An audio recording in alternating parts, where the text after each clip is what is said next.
دوستان و خواهرایی که تشریف آوردن مبارکباد بگویم و این روز همیشه پایدار بخوایم و امیدوار هستیم که هر روز مردم جهان و مخصوصا مردم افغانستان و زنان افغانستان شاهد همبستگی و تفاهم و انسجام بیشتر باشند برای رسیدن به اهداف بلندشان. اتفاقا مسئله را که تعیین شده امروز که در موردش صحبت کنیم فکر می‌کنم مسئله بسیار وسیع و جامع و همگیر است و در این مورد هر قدر صحبت کنیم هنوز هم وقت کم است. به این دلیل من چیزی آماده نساختم و ترجیح دادم که چیزایی رو ما با دوستا شریک بسازیم و طبعا سوالات از دوستا بگیریم، برای اینکه روی این مسئله مهم آدم غیر از اینکه احساس قلبی خود بیان کنه و صحبت‌هایی که نوشته است و آمادگی گرفته میشه به او آدم احساس قلبی خود بیشتر نمیتونه که تبارز بکنه. خواهرای محترم، شما میفهمید که افغانستان در شرایط فعلی در یک وضعیت بسیار حساس قرار داره.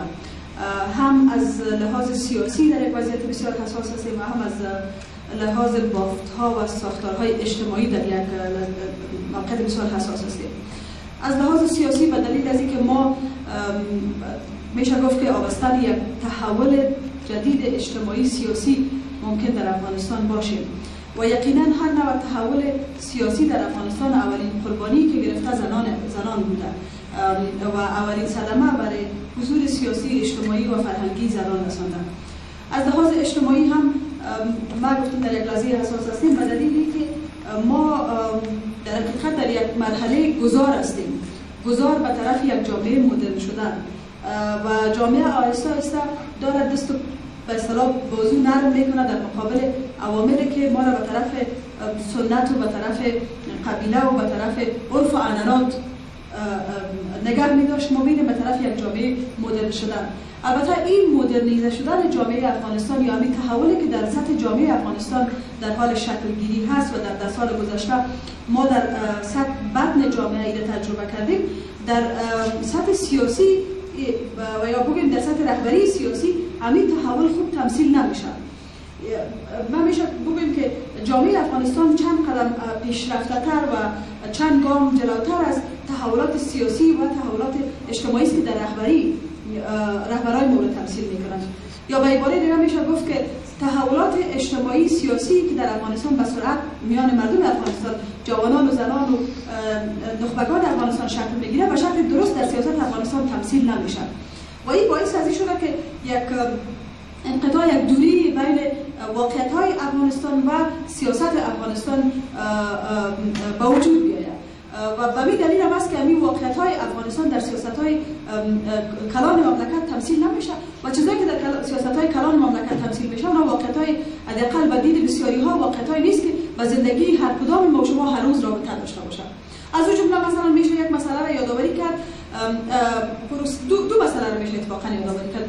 به عنوان مثال پروسه مذاکره و مصالحه که یکی از تحولات سیاسی سالهای اخیر میتونه باشه و ممکن با پیشرفت این پروسه تحولات بیشتر در این قسمت مشاهدش باشیم که این طبعا این پروسه به زندگی هر روز زنان افغانستان و مردم افغانستان رابطه نداره.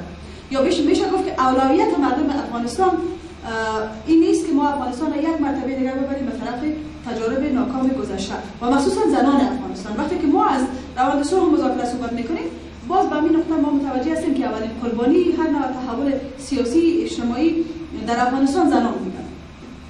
این یک مسئله است که ما را دور نگه داشته یا به اصطلاح به زندگی رابطه ما ارتباط به زندگی هر روز ما ارتباط نداره.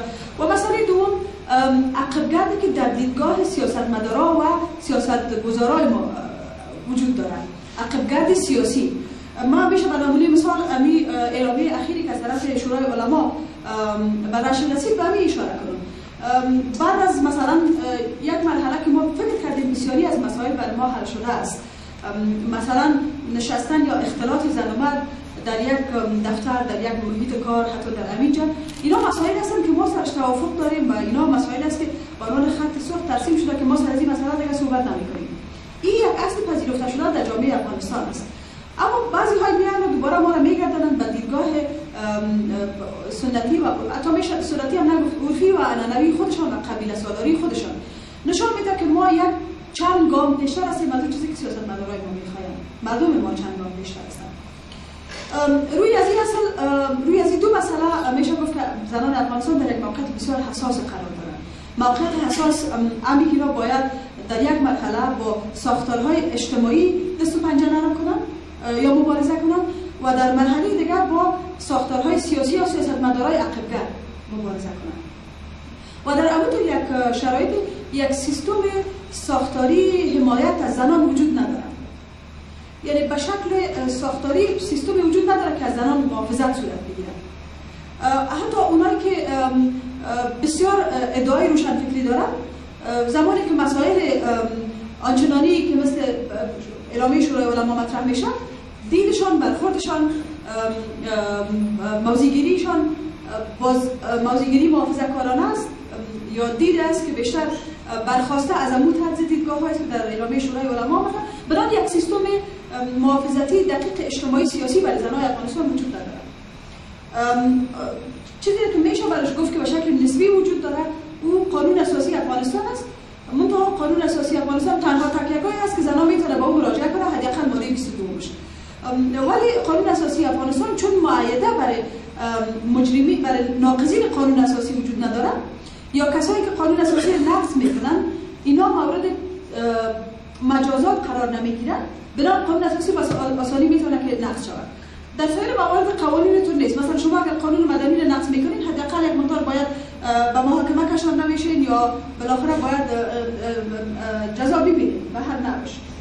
یا قانون جزا. اما قانون اساسی نقض میشه، هیچ کسی در برابر از این مسئول نیست. در حالی که از مسئولیت‌های اهم رئیس جمهور حمایت و حفاظت از قانون اساسی است. اما ما به مراتب دیدیم، مخصوصا در موضع‌گیری اخیری که رئیس جمهور داشت، خصوصا خب ما امروز چیزی دیگه شنیدم، ولی حداقل چیزی که با شما از طریق کنفرانس مطبوعاتی شنیدیم بود که رئیس جمهور به نحوی تایید کرد اعلامیه شورای علما را که این در تناقض با مسئولیت رئیس جمهور است که مکلفیت حمایت و حفاظت از قانون اساسی دارد. حال می‌بینیم در قسمت این مسئله که انتخاب شده که زنان بیدارن، مردان بیدارن، من فکر می‌کنم انتخابی که شده بود بیشتر امی تناقضاتی که وضعیت زندگی زنان با پیشرفت‌هایی که در اجتماع صورت می‌گیره، با عقب‌گردهایی که از لحاظ سیاسی داریم، امیر را بیشتر می‌تونه بیان کنه. ما در این قسمت می‌خوایم بهتون بگم که بعضی از مشکلات زنان افغانستان به تاریخ افغانستان برمیگردند. نه تنها به تاریخ افغانستان بلکه به تاریخ جهان، به تاریخ مبارزات عدالت‌خواهی در سطح جهان برمیگرده. و همین دلیل بود که 8 مارچ اساس گذاشته شد به خاطر مبارزه زنان برای عدالت. اما بعضی مشکلات افغانستان که زنان با او مواجه هستند، مشکلات خاص افغانستان هستند که تنها زنان افغان با او مواجه هستند. حتی در سایر کشورهای اسلامی هم شما با اون مشکلات زنان مواجه نیستند یا مشکلات نمی‌بینید. او مسائلی که با تاریخ ارتباط داره، طبعا همین خشونت‌ها، انواع و اقسام خشونت‌هایی که ما شما امروز تجربه می‌کنیم، از ازدواج‌های اجباری گرفته تا بر طرز دید سنتی در برابر زنان، تا بر مثلا ازدواج طفل، تا بر عوامل دیگه‌ای که در خانواده‌ها ما شما شاهدش هستیم، برخورد تبعیض‌آمیز و اینا، مثلا در تاریخ مبارزات زنان بوده این مسائل. و برای از یک برنامه طویل المدت و مبارزه بسیار خستگی ناپذیر نیاز است. اما بعضی مسائل هست که در نتیجه پیامد بحران است یا در نتیجه 30 سال جنگ و بحران و حتی قبل از 30 سال جنگ و بحران در افغانستان با وجود آمده و این برمیگرده به اینکه سیاست در افغانستان یک سیاست بسیار به اصطلاح عرفی و سنتی بوده. سیاست مدرن نبوده. چون سیاست گذاری مدرن نبوده، ما هیچ گاهی نتونستیم که زندگی مرتب و مدرن را به مردم خود عرضه کنیم. و بعض مشکلاتی است که ناشی از اینمی حکومتداری است، به اصطلاح ناشی از بحران است. از جمله مثلا محروم ساختن زنان از تحصیل.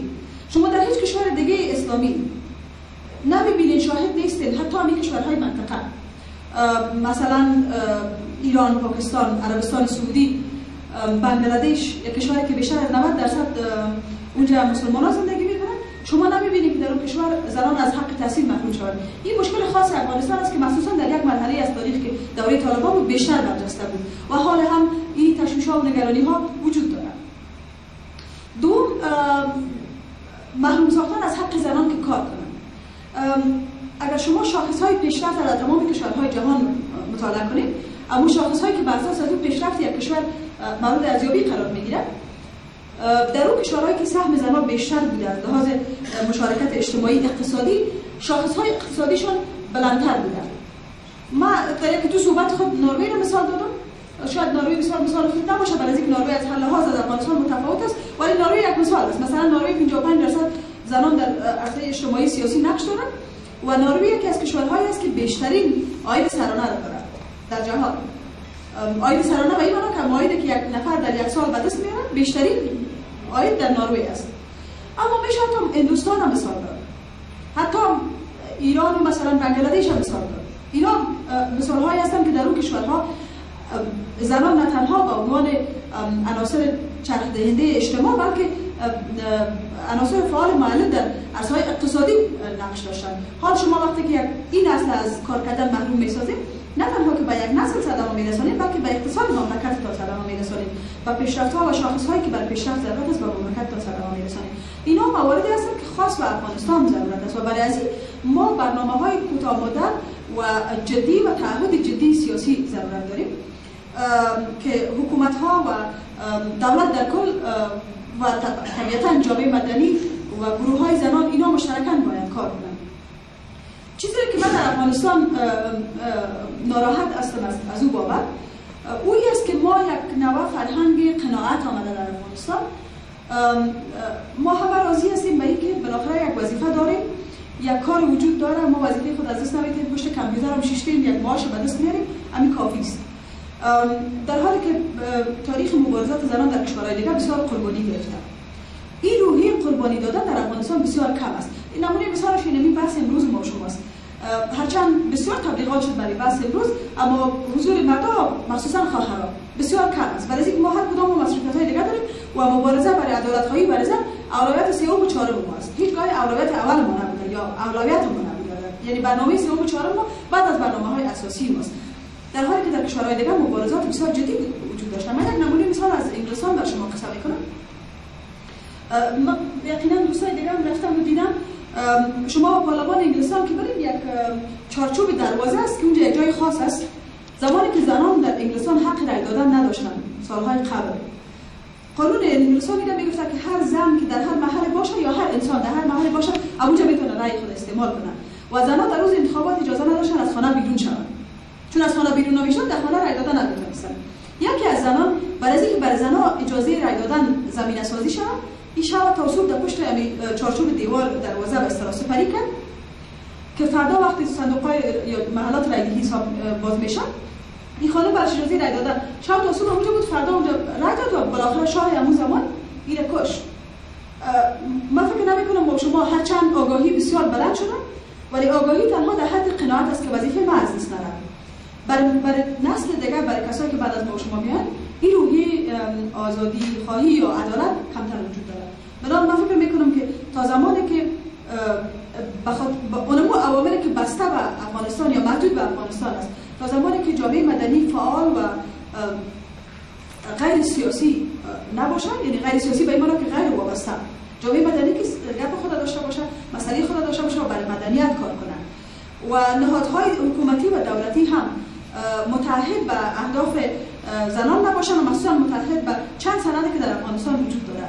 اول که ما یقینا مطمئن هستم مویسی سر اشاره خود کرد، اول پلان انکشافی زنان در سال زنان، اهداف هزاره دهم و قانون اساسی. تا زمانی که ما با این چند سند تعهد جدی و سیاسی را نگیریم، من فکر میکنم که ما نه تنها پیشرفت خود داشتیم بلکه عقب‌گرد داشته باشیم، مخصوصا با توجه به تحولات سیاسی بسیار سریع شکل میگیرن.